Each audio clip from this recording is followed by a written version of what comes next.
Welcome to Transformative Principal, where I help you stop putting out fires and start leading. I'm your host, Jethro Jones. You can follow me on Twitter at Jethro Jones.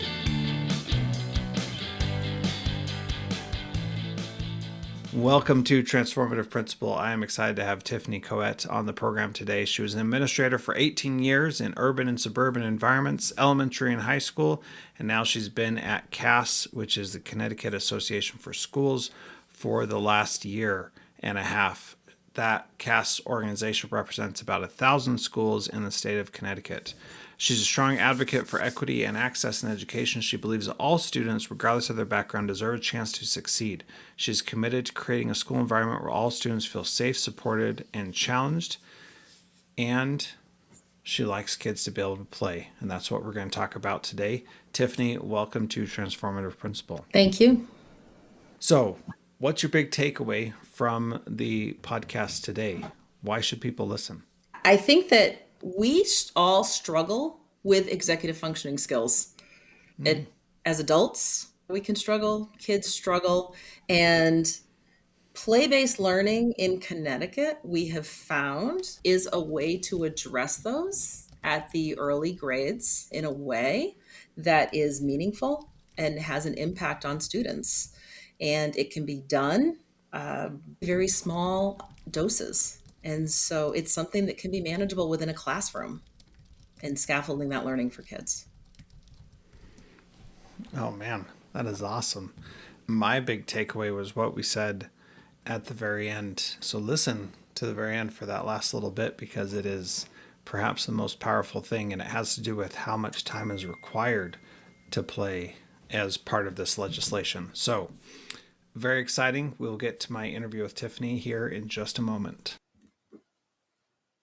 All right, Tiffany. So one of the things that I'm super interested in is that Connecticut is one of the first ones in the country to say play-based learning actually matters. So tell us about what that legislation looks like in Connecticut and what that actually means on a day-to-day basis. Absolutely. So last year, I started at Connecticut Association of Schools, and I happened to be at a conference in the fall and I was speaking with the policy person for CEA, which is the Connecticut Educators Association, and we were just talking about topics that we each were working on. Also, CAS for building leaders and CEA for what they were working on for their teachers. And he happened to mention play-based learning, and that is something that when I came to CAS, I heard was a priority. And so I was connected to several people from the teachers union, CEA, at the state level, and they had a lobbyist who had written proposed language already and had kind of floated that over to the education committee. And then it was kind of just stagnating. There was a push for a lot of legislation around school-based issues last year.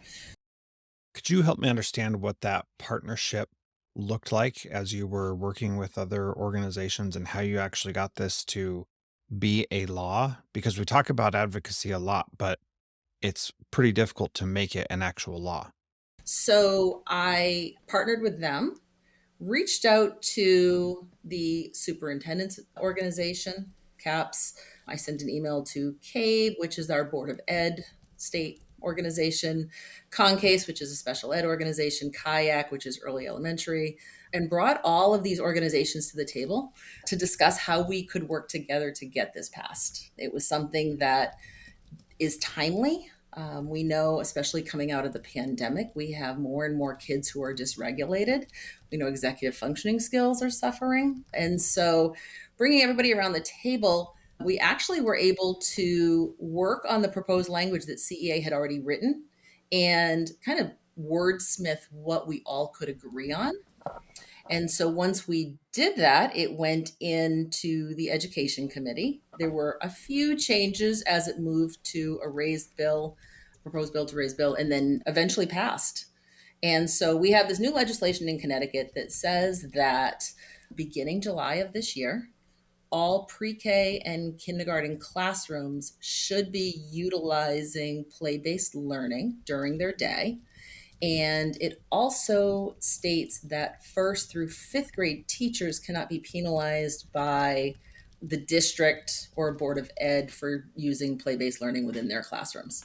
So it gives teachers in the upper grades of elementary the autonomy to go ahead and use it as well. So exciting for kindergarten teachers. And I'll go back to kind of just when I was a building principal for a K through 5, there were several times where I had kindergarten teachers come to me and say, what we're doing isn't right for kids. We're not meeting their needs. We need to incorporate more play. I kick myself now because looking back, I was more of an intermediate teacher and I kept saying, okay, tell me how to do that. I know it's not bringing back the water and the sand table, but what does that look like in terms of what we have for curriculum? And so I didn't have the resources that I needed to be able to do that. The teachers didn't really know where to start to do that. And so something like this, I think, would have forced the district, and it'll force some districts to really look at places where play can be incorporated better into the daily practices within those early childhood grades. Yeah, so tell me a little bit about what that means to be play based. I mean, it, you're saying it's not bringing back the sand table, but it's going to incorporate more play. How do, how is that interpreted in the bill, and how is that explained in the bill as well? So the bill actually breaks down what play looks like in several different realms. So there's free play, kids are playing freely. There's play-based learning. There's different types of play.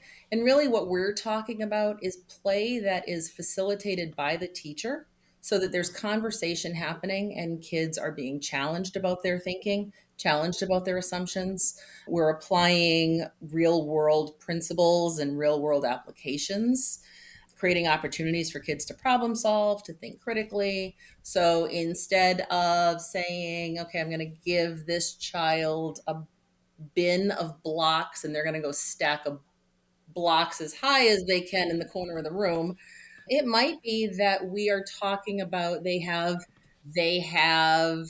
a zoo and they have to create an enclosure for their zebras. And how many zebras can you put into this one area? And so making it something that's applicable and interesting to them, and then tying it into what other students are doing. So it's not just about one student, it might be looking at more of a whole class approach. So, think themed learning, not putting apples on everything in the fall and saying that we're learning about apples, but instead something like in Connecticut, we have fall fairs, fall carnivals. So we might be saying, okay, our class is going to have a fall fair and each student is going to create a ride. What are you going to use for materials to create your ride? How are you going to sell tickets using mathematical principles to teach the kids how to, one-to-one correspondence with the tickets? How many tickets are you going to use or require for each ride? And creating opportunities for learning for students that is challenging, but also is interesting. I think too often we have kids sitting for 20, 30, 40 minutes when they're just little guys, Yeah. Yeah. So, how do you make it so that play doesn't now become not playful and boring because we're trying to academize it? How do you prevent that? That's a great question. We are working with districts to try to create, actually, let me rephrase that. We're working with districts to try to show what it can look like. There's so many different ways that play-based learning can be incorporated into classrooms. And so we've created several workshops at CAS where we are inviting principals and lead teachers and teachers to come in and see snippets of what it can look like. And then we also are offering up site visits. We did that last year. We're doing it again this year so that we can take people to see it in action and they can really see the energy in the room and feel it when kids are learning. I think when you fall flat on the play based learning principles and it becomes more just academic tasks, you can feel that in the Yeah. classroom. We always say when kids are learning, it's messy, it's not quiet. They're talking, they're up and around. And so to keep that energy and to really build on that excitement with kids is important to their learning. And as a former elementary principal, I mean, I always felt that My goal, one of my biggest goals, was that kids leave fifth grade loving school. Because if you haven't got them in elementary, you've missed a really big opportunity. Yeah, for sure. And boy, being a mostly middle school principal through my career, I have seen those kids come in and just know that we're fighting an uphill battle to keep them. And there are some who know by the time they get to middle school that this whole school thing's not for me. Yeah. And that is a real tragedy, because what I keep referring back to is that every kid loves to learn, but not every kid loves school. And that's because we make school boring, rote, uninspiring, and just not, we're just not meeting the things that are interesting to them.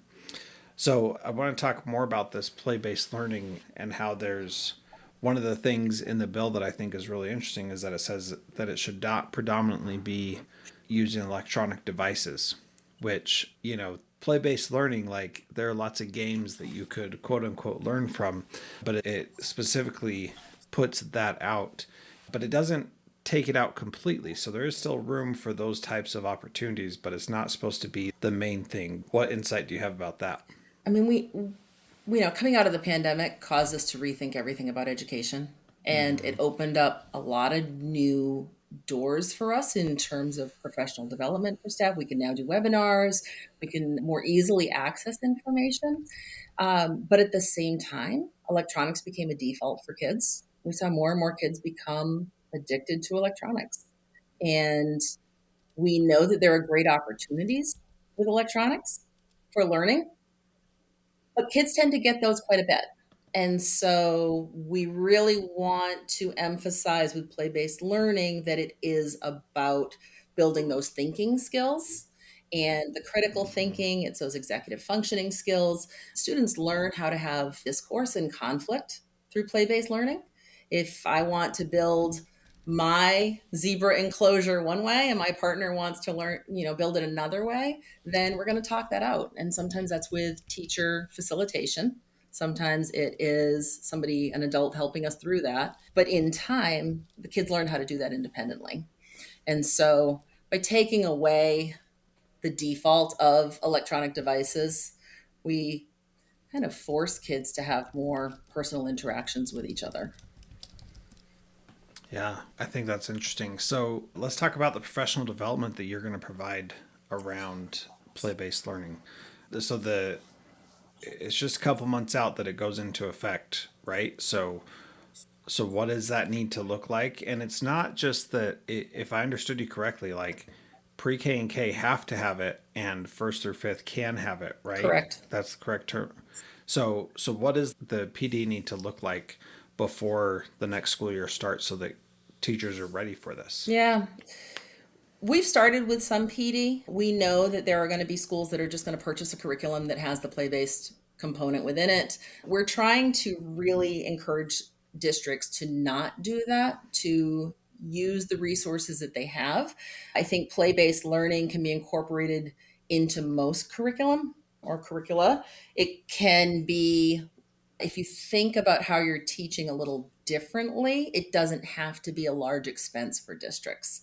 So we've had 5 workshops so far. We have 3 more coming up this spring that are 2.5 hour overviews. We have a couple of experts in the field who show video clips of what this looks like in a classroom. We do some hands on with those teacher leaders and the principals and assistant principals who are there with us so that they can use some of the same materials, build and to learn during that session so they get firsthand knowledge. We also have created a cohort. We have a learning cohort for administrators this year. So we had applications. We have 18 leaders who are engaging in a 6-day cohort opportunity that is funded, and a lot of our funding comes for play-based learning. A lot of our funding comes from the Lego Foundation. So the Lego Uh-huh. is allowing us the opportunity, or Lego Foundation is allowing us the opportunity to do this cohort learning. And we have a variety of schools in there, school leaders. We have people who have never engaged in it, and we have some of the experts really are doing a great job with it within the state. So it's nice to be able to have those leaders come together and to network with each other. And then for our facilitators to walk through everything from fiscal implications to scheduling to, which curriculum maybe can it work better with or more smoothly than others.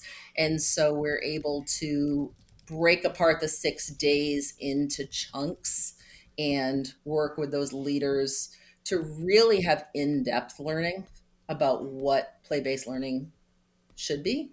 Or So go ahead. I just think it's really fascinating to think about this different change that you need to make that everybody, well, maybe not everybody, but a lot of people probably said this is what we need to be doing.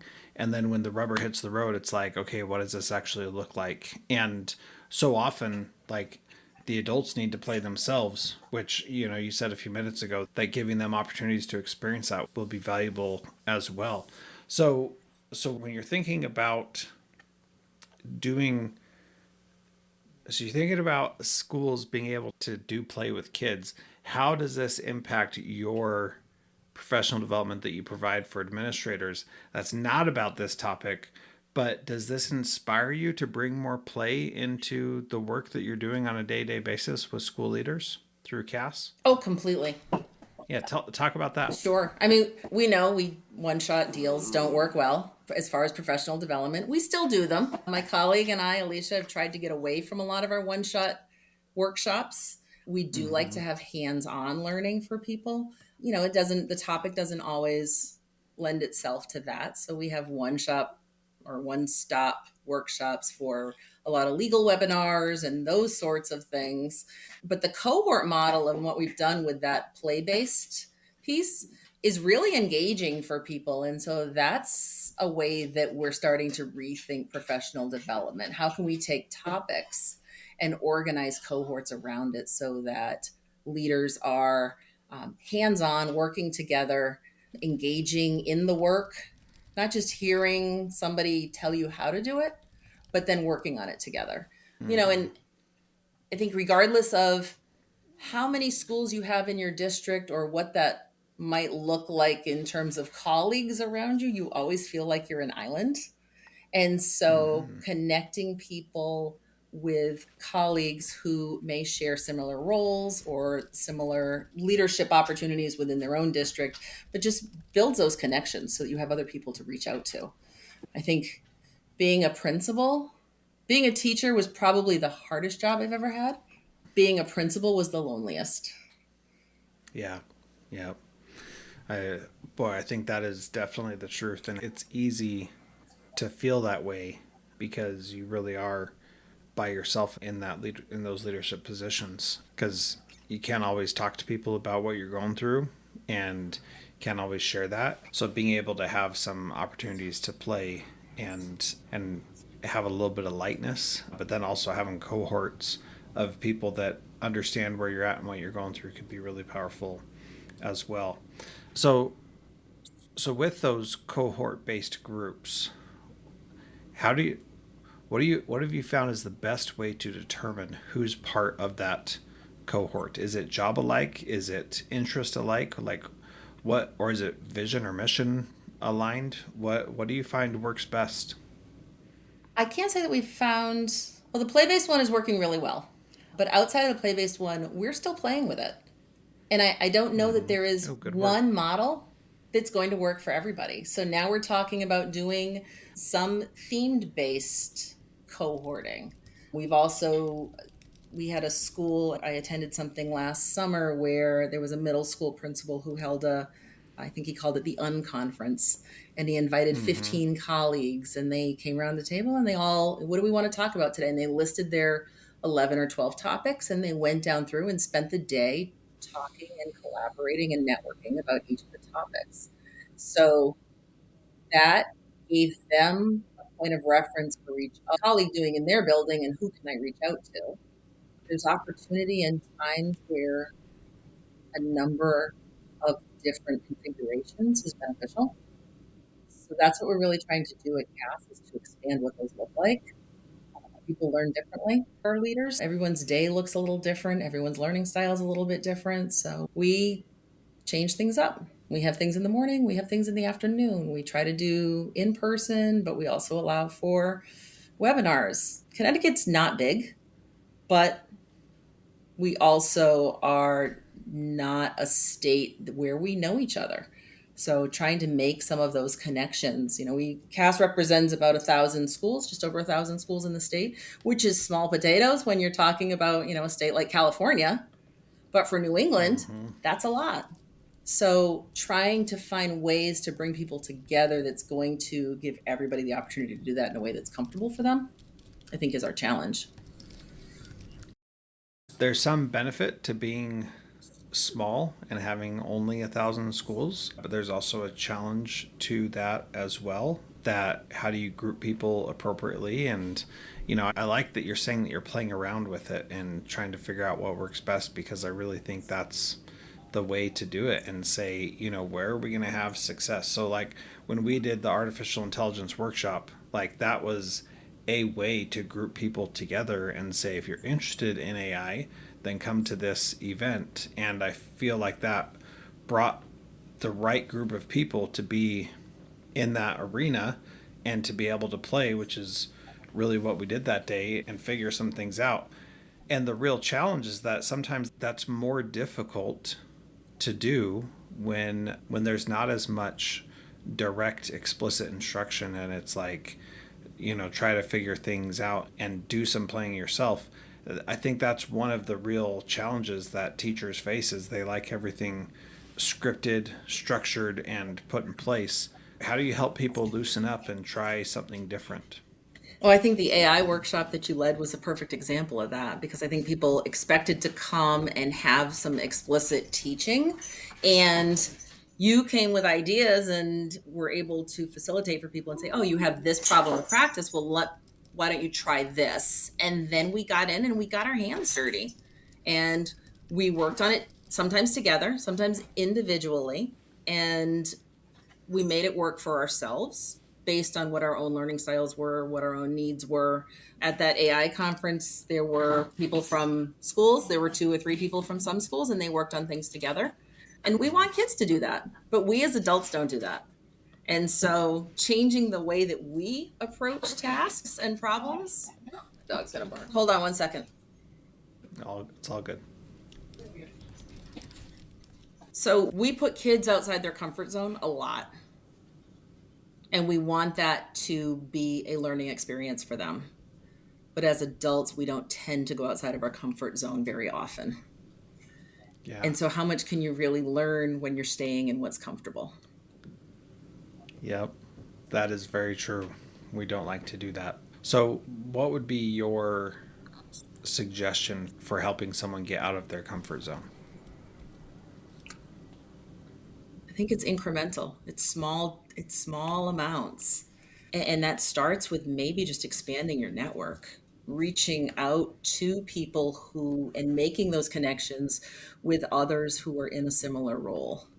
You could work in a district with 5 other building principals, if there's 6 elementary schools, but if all of you have the same skill sets, you're really not gaining any new knowledge. So finding places where they've overcome obstacles, finding people who have put some great things in place or who've been creative in their approach to leadership can Mm-hmm.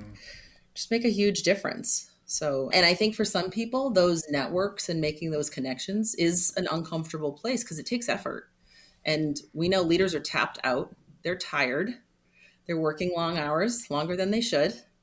Oh, For the most part, probably not balancing their life extremely well. And so to yeah. add one more thing on your plate seems like just a monumental task. Just Yeah. making those connections can create a form of self care because you have somebody else to reach out to. Yeah. Definitely. Boy, I think that's a good place to end it. My final question: just sum up everything that we've talked about. What is one thing that a principal can do in his or her school this week to be a transformative leader like you, Tiffany? I think one of the best ways to become a transformational leader is to scale back. We try to do too much. We want to do everything really well. For the most part, we're probably all type A. So that's why we're in these roles. And we want to affect change right across the board. And sometimes that is stepping back and saying what one or two things are going to move the lever or move that needle, and how do we make change. When I'm coaching, I ask building principles quite often, if you had a magic wand, what is one thing you would change that will impact student learning in a meaningful way? What's the one thing that would impact it the most? And start there instead of trying to get everything done. Back up. Yeah. Yep. I like that. The other thing I would add to that is what's the one thing and what's the smallest one thing? Like, how small of a change can you make to make a big difference? So, for example, you don't have to redo your whole entire school mission, vision, values. Like, you could just start living it. That's just one little thing. You could start tying your observations to it.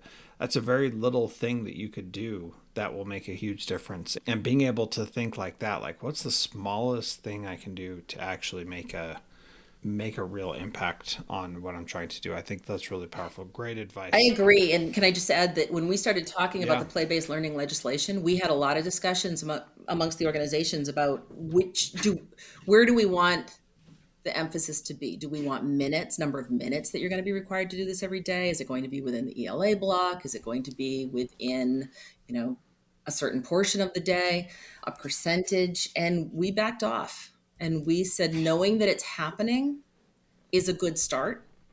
And so it speaks to kind of what I'm saying and what you're saying. Like, what are those small pieces that you can put in place? Play based learning can be a huge task, but it also can be really small. If teachers take it small, start small in places where they can manage it, and then build it from there, it can make a huge impact in how we are reaching kids. Yeah, I like that a lot. I'm glad you said that, because the thing that makes me think is if you really focus that deeply and say, what do we really need? We just need them to do something. And it doesn't matter what. Like, if a kindergarten teacher starts doing 5 minutes of free play and 10 minutes of guided play, like, that would be great. But that also gives the flexibility to someone to say, you know what? I'm going to have kids do 2 hours of free play and have it be structured in such a way that it's manageable and I can do it. And I'm doing guided play with other small groups of kids throughout that 2 hours. And it doesn't turn into quote unquote wasted time, but turns into valuable, worthwhile time that is meaningful to everybody involved. Like, that's the beauty of not putting those restrictions on it. Like, how much time do they have to spend doing it? I think that's brilliant. Way to go. That's awesome. Thanks. I think 30 minutes of purposeful play is going to be so much better than 3 hours of something that is just a mess and kids don't really understand the purpose behind it. Yeah. Yep, for sure. Well, good. Obviously, we could talk for a long time. So thank you very much for being part of Transformative Principal today. You're welcome. Thank you.